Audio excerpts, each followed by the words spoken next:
할렐루야. 네. 오늘 우리에게 주신 하나님 말씀 함께 보도록 하겠습니다. 역대하 26장 1절로 5절까지의 말씀입니다. 역대하 26장 1절로 5절까지의 말씀을 한 절씩 교독하도록 하겠습니다. 제가 1절 읽겠습니다. 유다 온 백성이 나이가 16세 된 우시야를 세워 그의 아버지 아마샤를 대신하여 왕으로 삼으니 아마샤 왕이 그의 열조들의 묘시에 누운 후에 우시야가 엘롯을 건축하여 유다에 올렸더라. 우시야가 왕위에 오를 때 나이가 16세라 예루살렘에서 52년간을 다스리니라. 그의 어머니의 이름은 여골리아요 예루살렘 사람이더라. 우시야가 그의 아버지 아마샤의 모든 행위대로 여호와 보시기에 정직하게 행하며. 같이 읽겠습니다. 하나님의 묵시를 밝히 하는 스가랴가 사는 날에 하나님을 찾았고 그가 여호와를 찾을 동안에는 하나님이 형통하게 하셨다. 아멘. 요즘 유튜브나 TV나 아니면 책을 보아도 이렇게 하면 성공할 수 있습니다. 이렇게 하면 잘 될 수 있습니다. 라는 그런 영상이나 책들이 수도 없이 우리 주위에 쏟아져 나옵니다. 그냥 간단하게 인터넷으로 성공이라는 단어 키워드만 쳐도 성공하는 비결 8가지, 성공하는 비결 20가지, 어떤 사람은 48가지 막 이렇게 내놓습니다. 독서를 해라, 잠을 줄여라, 운동을 해라, 책을 읽어라, 수도 없는 이야기들이 많이 있죠. 누구나 다 성공하고 잘 되기를 원합니다. 저는 우리 교회의 모든 분들이 잘 됐으면 좋겠습니다. 우리 자녀들이 형통했으면 좋겠습니다. 우리 자녀들이 성공되었으면 좋겠습니다. 어느 상황이나 어느 누구에나 어느 시대에나 성공이라는 단어, 형통이라는 단어를 딱 들이대면 난 싫어요. 나는 성공 싫고요. 형통함이 싫어요. 라고 말하는 사람은 단 한 사람도 없을 것입니다. 그런데 상황이 다르고 시대가 다르고 인물이 다르기 때문에 그들이 말하는 성공의 결과는 다 다릅니다. 나는 이렇게 해서 성공했습니다. 나는 저렇게 했더니 성공했습니다. 방법은 다르지만 각자의 성공을 위해서 애쓰는 그 길로 향하고 있죠. 그러나 시대를 넘어 사람을 넘어 상황을 넘어 하나님이 주시는 형통은 다 똑같습니다. 성경 66권에 보면 말씀을 통해서든 교회사를 통해서든 믿음의 선진들을 통해서든 세상이 말하는 성공은 또 무너지게 되어 있습니다. 그러나 하나님의 형통, 하나님의 성공은 말씀 위에 우리가 서 있기만 한다면 그 형통은요 영원히 변하지 않을 하나님의 은혜로 우리에게 다가올 것입니다. 오늘 제가 본문 역대하 26장을 읽었습니다. 남유다의 왕국 몇 왕을 제외하고는 북이스라엘 왕 완전 전멸이고요. 남유다의 왕, 예를 들면 아사 왕, 여호사밧, 히스기야, 요시야 이 몇 명을 빼놓고는 수많은 왕들이 하나님 앞에 세워졌다가 하나님의 책망을 받고 무너졌습니다. 근데 대다수 하나님 앞에 인정을 받지 못했던 그들의 통치는 하나님이 딱 한 줄로 요약합니다. 다윗과 같지 않았다. 여호와 보시기에 정직하지 않았다. 그러니까 우리 장로님 기도할 때 모든 위정자들과 이 땅의 모든 하나님의 복음을 증거하는 특히 강단에서요 쓰는 사람이 정직하지 않으면요 이거는 답이 없습니다. 여호와 보시기에 정직하지 않았다라는 그 한 줄의 이야기가 하나님 앞에 바로 서지 못한 왕들의 최후였습니다. 북쪽은요 말할 것도 없죠. 여러분 여로보암이 누굽니까? 솔로몬의 신하였고 성전 건축을 맡았던 아주 신실하고 믿음이 좋았던 사람입니다. 하나님께서 그에게 10지파를 떼어서 왕으로 세웠습니다. 그런데 성경에서 가장 악한 죄의 대명사가 뭐냐? 바로 여로보암의 죄입니다. 수많은 북이스라엘의 왕들이 다 여로보암의 죄로 말미암아 여로보암의 길로 행하여라고 성경은 기록하면서 그들이 하나님 앞에 바로 서지 못했음을 말하고 있습니다. 여로보암은요, 남유다 두 지파가 갈라지고 10지파를 갖고 있는데, 백성들이, 이스라엘 민족은 1년에 3번 반드시 성전에 가서 하나님 앞에 제사를 지내야 돼요. 그러니까 절기가 돌아오면 북남으로 갈라졌는데, 예를 들어서 북한 사람들이 절기 때 제사 드리러 남한으로 서울로 내려온다고 한번 생각을 해보세요. 그러니까 이 여로보암이요, 이건 안 되겠거든. 그래서 단과 베델에 금송아지를 딱 세워놓고, 야, 예루살렘에 갈 필요가 없어. 이것이 바로 너희를 애굽에서 인도하여 낸 너희 하나님이야 하고 딱 선포를 합니다. 수많은 이스라엘 민족들이요, 그 베델과 단에서 세워진 금송아지 앞에 절을 하고 하나님을 섬기지 않았어요. 이게 바로 여로보암의 죄입니다. 하나님 보시기에 정직히 행했느냐, 하나님 보시기에 정직히 행하지 않았느냐, 이것이 바로 하나님이 보시는 형통이냐 형통하지 않느냐의 기준점입니다. 오늘 저는 이 두 가지를 가지고 여러분 앞에 말씀을 드리려고 합니다. 하나님 보시기에 정직할 때, 하나님 보시기에 올바른 일을 할 때, 이게 바로 형통의 키워드입니다. 성경이 말하는, 아마샤가 죽고 그의 아들 우시아가 16세 때 왕이 됩니다. 우시아의 이름은 여호와는 나의 도움이라는 뜻입니다. 근데 열왕기상에는 이의 이름을 아샤라라고 부릅니다. 아샤라는 여호와는 나의 힘이라는 뜻입니다. 무려 52년간을 유다에서 백성들을 다스렸습니다. 초강대국인 아수르의 세력에 약화된 그 틈을 타가지고요, 그는 국력을 기르기 시작했습니다. 막강한 군사력을 기르고 영토를 확장하고 무역에도 집중해서 나라가 부유해졌습니다. 여러분, 우리 그리스 신화의 오디세이의 친구 멘토르라는 그 단어에서 멘토가 유래된 걸 아시잖아요. 이 멘토의 중요성이 얼마나 중요하냐면, 우리가 가끔 시골에서 농사를 가수원을 하다 보면, 가수원하면 저희 친구하고 그냥 서리해 먹은 생각이 자꾸 나가지고, 참 그때는 서리도 많이 했어요. 닭서리도 하고, 시골에서 사과서리도 하고, 주인이 쫓아오면 막 그냥 신나게 도망가고. 근데 가끔 폭풍우가 몰아치면 연약한 가지들이요, 그 폭풍우의 그 바람에 견디지 못해서 이렇게 부러질 때가 많습니다. 그러면 그 과수원 주인이 항상 하는 일이 있어요. 그게 뭐냐면, 단단한 나뭇가지에 그 연약한 가지를 서로 묶어 놓습니다. 그 이유가 뭘까요? 바로 이 연약한 가지가 수많은 세월을 그 폭풍을 견뎌온 그 튼튼한 나무의 도움을 받아서 지탱하고 잘 자랄 수 있도록 도와주는 것. 그게 바로 멘토의 역할입니다. 그런데 중요한 것은 그 튼튼한 나무가 이 연약한 나무 가지를 자라게 하는 건 아니에요.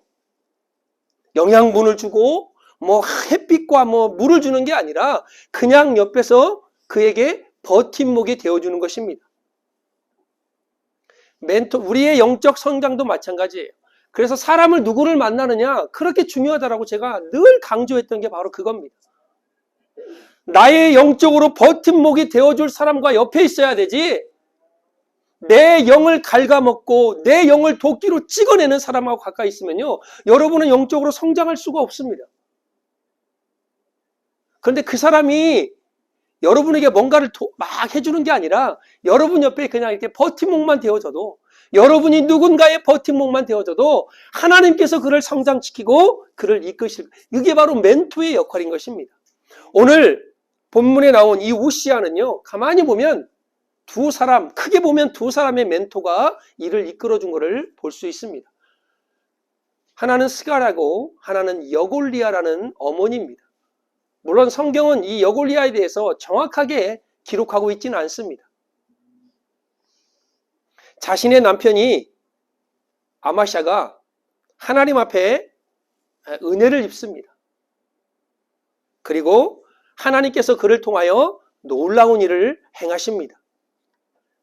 아마샤는 25세 때 왕이 되었습니다. 그가 하나님 앞에 정직하게 행할 때 하나님께서 그를 도우셔서 에돔과의 전쟁에서 승리를 하게 합니다. 여러분 전쟁에서 승리하는 거 좋지 않겠습니까? 야, 돌아오는데 가만히 보니까 내가 잘 나갈 것 같아요. 그러니까 좀 가만히 있는 북이스라엘 왕이가 가가지고 싸움하자고 한번 너 나오라 이거예요. 그러니까요, 이스라엘 왕이 야, 교만 떨지 말고 가만히 있어 그냥. 근데 굳이 나가서 싸웁니다. 그 싸움에서 패배를 하고 아마샤는 북이스라엘로 포로로 끌려갑니다. 그리고 포로로 돌아온 후에 자기를 사로잡았던 요아스 왕보다 15년을 더 살아요. 길게 살아요. 그러나 결국에는 자기 부하들에게 살해를 당합니다. 참 최후가 말로가 참 안타깝지 않습니까? 포로로 잡혀간 우시야를 대신해서 아마샤를 대신해서 우시야가 16세 때 왕이 돼요. 아버지로부터 긍정적인 영향은 전혀 못 받았습니다. 근데 그에게는 누가 있었냐? 엄마, 우리가 사랑하는 우리 엄마가 있었어요. 여골리아는 우시야를 자기 남편과 같지 않게 만들려고 노력했을 것입니다. 그리고 그를 하나님이 원하는 길로 이끌었을 거라는 우리는 가정을 충분히 할 수 있습니다. 여러분, 아마샤는요, 선지자의 말을 듣지 않았습니다. 하나님의 말씀을 듣지 않았습니다. 하나님의 말씀을 듣지 않으면 아무리 선한 왕이라 할지라도 그의 말로는 비참할 수밖에 없습니다. 여러분, 할아버지 왕에게 제사장 여호야다가 있었던 것처럼 오늘 우시야에게는 스가랴가 있었습니다. 그리고 그를 영적으로 바로 잡아 주었습니다. 제대로 된 영적 리더가 있으면 하나님이 세운 왕을요, 하나님이 보시기에 아름답게 인도할 수 있는 것입니다. 오늘 본문에 5절에 보면 이렇게 말씀하고 있습니다. 제가 세 번역으로 한번 말씀드려 볼게요.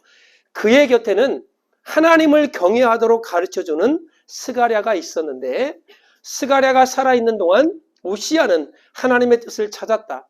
그가 주님의 뜻을 찾는 동안 하나님께서는 그가 하는 일마다 잘 되게 하여 주셨다. 잘 보세요. 그가 주님의 뜻을 찾을 동안에는 하나님께서 그가 하는 일마다 잘 되게 하여 주. 이게 바로 형통입니다. 그리고 그 형통의 옆에는 누가 있었냐? 그의 곁에는 하나님을 경외하도록 가르쳐주는 스가랴가 있었다. 여러분 곁에는 누가 있습니까? 바로 권사님이 있고 장로님이 있고 이게 다 있네요. 감사합니다. 보세요. 내 남편이 나를 가르쳐요. 내 부인이 나를 가르쳐줍니다. 영적으로. 내 자녀들이 나를 영적으로 가르쳐줍니다. 부모가 또 자녀들에게 영적으로 가르쳐줍니다. 그 가르침이 올바르고 하나님이 보시기에 아름다우면 그 가르침을 잘 새겨 듣는 그 사람은 하나님을 바라보는 그 동안에 하나님께서 그를 형통하게 만들어 주신다는 것입니다.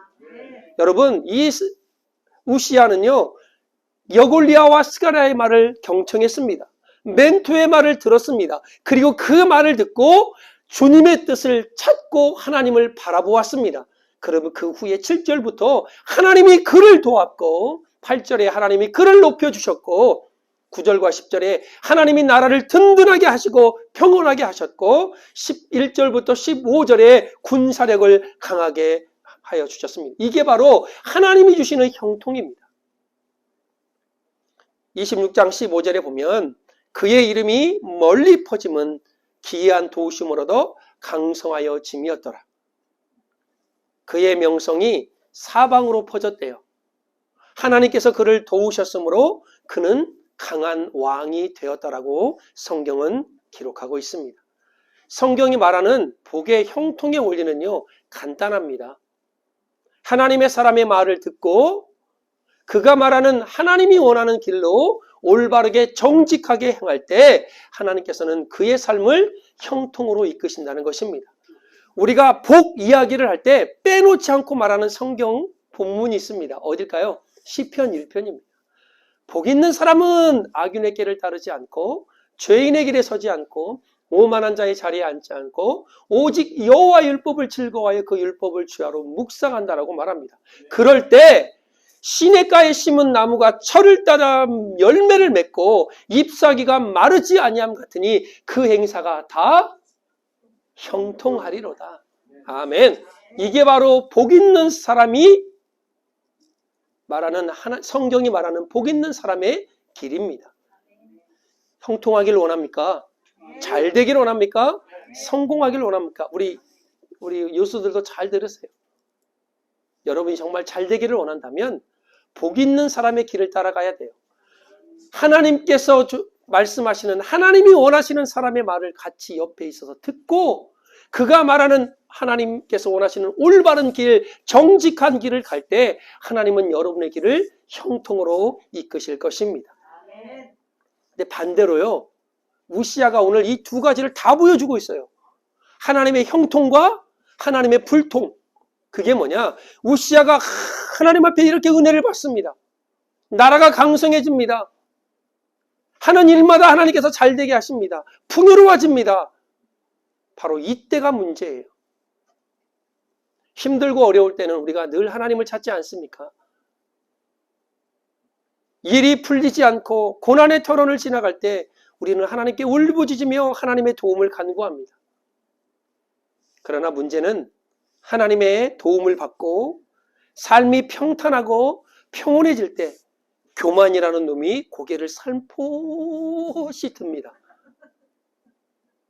그리고 우리를 찾아와 시험합니다.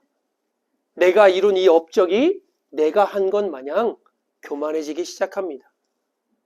여러분, 수고와 노력을 하지 말라는 소리가 아니에요. 나의 노력, 내 수고가 있었기에 이런 열매를 거둔 건 맞습니다. 그러나 그 열매의 진짜 원인은 하나님께 있다는 것을 우리가 잊으면 우리는 교만해집니다. 오늘 16절에 보면 그가 강성하여짐에 그의 마음이 교만하여 악을 행하였다라고 성경은 기록합니다. 잠언의 말씀처럼 교만은요, 패망의 선봉입니다. 하나님은 교만을 싫어하십니다. 왜요? 그 교만은 하나님께 영광을 돌리는 것이 아니라 자기에게 영광을 돌리기 때문에 하나님은 교만을 싫어하십니다. 여러분, 이 교만과 거만의 가장 큰 문제점이 뭔지 아세요? 진짜 문제는 자기가 교만하고 거만하다는 것을 모르는 게 큰 문제입니다. 알면 고치죠. 알면 바꾸죠. 그러나 교만한 사람은요, 거만한 사람은요, 자기가 가장 거룩하고 내가 하나님의 말씀대로 살고 내가 정직하고 믿음이 좋다라고 착각을 합니다. 그러니 온갖 거짓을 만들어내고도 그것이 진실이라고 말하면서 남을 욕합니다. 얼마나 불쌍한 사람인지 몰라요.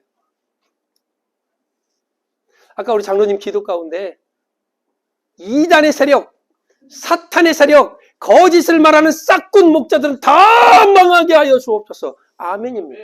아멘이에요, 아멘. 교만한 사람들이 바로 그런 사람들입니다. 가끔 제가 이런 생각을 해요. 거짓을 밥 먹듯이 만들어내면서 남을 욕하고 비방하는 자들을 하나님 왜 내버려 두십니까? 저번 주 언젠가 설교했나요? 개작두를 준비해라. 단칼이 그냥. 그런데요, 참 잘도 살잖아요. 참 그렇잖아요. 그래서 제가 하나님 왜요? 그랬더니 너의 때와 나의 때가 다르다는 거예요. 하나님의 때, 그리고 나의 때는요, 지금 당장이에요. 지금 당장. 근데 하나님의 때는 다르다는 거예요. 지난주에 우리 안수 집사님 성경 공부 시간에 잠깐 얘기해 줬잖아요. 어떤 사람이 하나님과 대화를 하는데, 하나님께는 천년이 어떤 의미입니까? 하루와 같단다. 그럼 하나님께는 천억은 어떤 의미입니까? 나에게는 1원과도 같단다. 그럼 하나님 저에게 1원만 주세요. 그래, 하루만 기다리거라. 천년을 기다려요, 천년을. 그게 하나님의 생각과 하나님의 때와 나의 생각과 나의 때가 다르다는 거예요. 우리는 하나님 천억이 1원만 주세요. 그러면 천억이 올 거라고. 근데 너 하루만 기다릴 수 있니? 기다리죠. 근데 하나님의 때는 천년이라는 거예요. 예수님이 이 땅에 오신 지 2000년이 지났습니다. 그러니까 이틀 지난 거예요, 이틀. 왜 하나님이 오래 참으십니까, 우리를? 2000년이나 지났는데도. 아직도 구원받을 영혼이 있기 때문에 기다리시는 거예요. 하나님 보시기에는 이틀밖에 아직 안 지났어요. 우리가 보는데 2000년이나 지났는데. 저 악한 사람들, 저 거짓말하는 사람들, 저 나쁜 사람들 단칼에 없애면 좋은데 왜 가만히 두냐? 하나님 보실 때는 1초도 안 지난 거예요, 아직도. 하나님의 때와 나의 때가 다르다는 것입니다. 그럼 하나님의 역사는 언제 일어납니까? 하나님의 때와 나의 때가 맞을 때 하나님의 역사는 일어나게 되어 있는 거예요. 제가요, 여기 평일날에 와서 기도할 때마다 그래요. 하나님, 제가 처음 개척할 때 마음은 그래, 한 3년은 고생하자.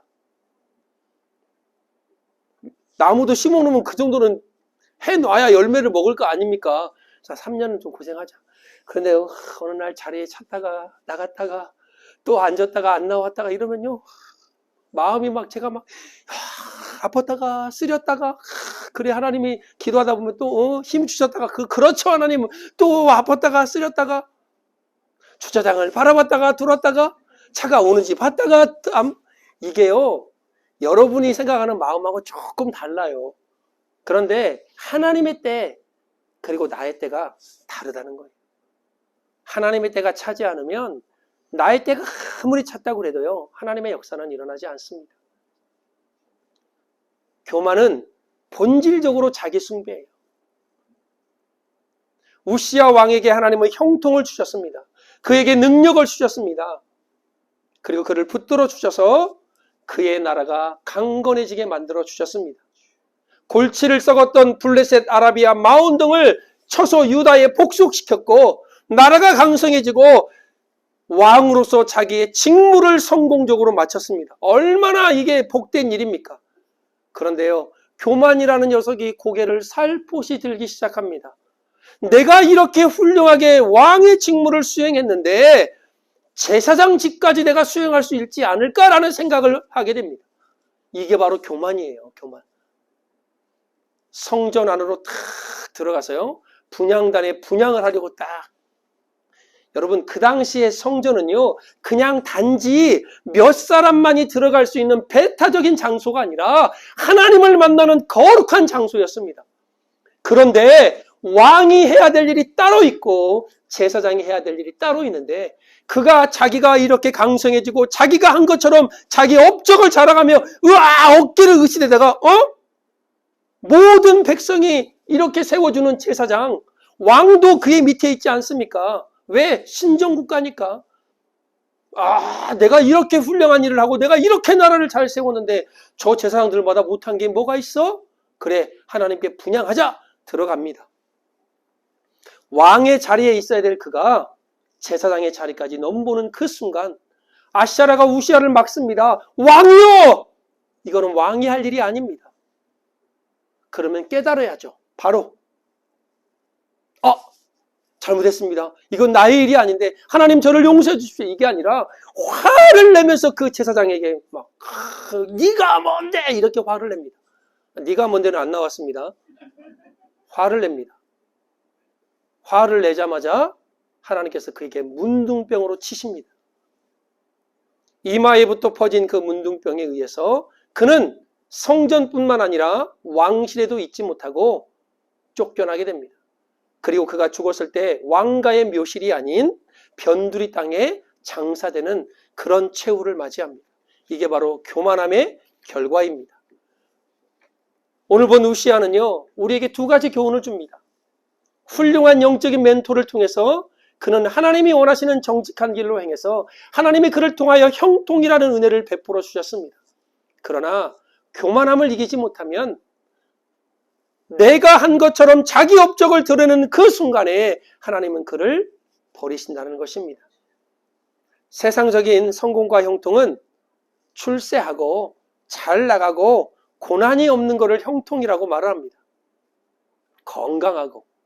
우리 아내랑 저랑 피검사했더니 저 사람은 콜레스테롤이 상상을 초월하게 높고 120몇이 정상인데 400몇이 저는 혈압이 높고, 물론 우리는 이제 이거를 몸을 관리를 하면 돼요. 건강함을 지키면 돼요. 사람들은요, 그렇게 건강하고 잘 나가고 출세하면 형통이라고 말을 합니다. 그러면 요셉의 삶은 완전히 불통의 삶이 아닙니까? 미움을 당하고 쫓김을 당하고 팔려가고 이걸 어떻게 형통이라고 말합니까? 근데 이 요셉의 결론을 보세요.